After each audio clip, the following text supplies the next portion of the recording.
recuerda el Día Mundial de la Salud Mental. En nuestro país el tema aún es considerado un tabú, ya que gran parte de la población se resiste a recibir una atención temprana al notar síntomas de problemas mentales. De acuerdo a la Organización Mundial de la Salud, 1 de cada 5 personas padece un trastorno mental en algún momento de su vida, como ansiedad o depresión.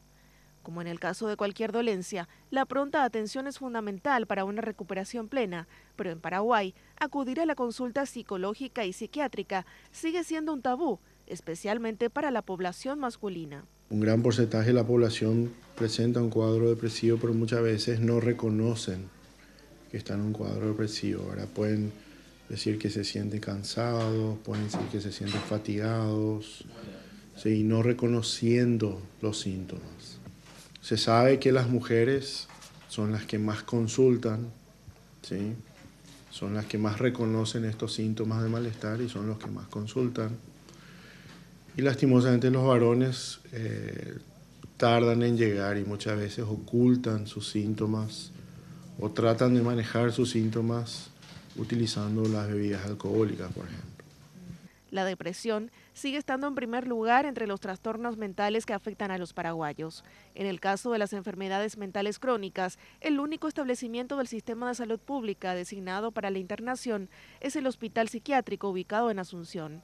Actualmente, 285 son los pacientes internados, pero el 70% no cuenta con acompañamiento familiar.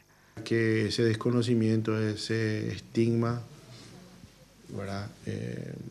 A que el familiar o el cuidador deje a su paciente en el hospital. Y muchas veces permanece un buen tiempo internado y cuando llega el momento de la externación, pues ya está en condiciones de continuar su tratamiento afuera, no logramos ese acompañamiento, ¿verdad? Se resisten, tienen miedo, no tienen medios para poder soportar el tratamiento, no tienen un lugar para ellos.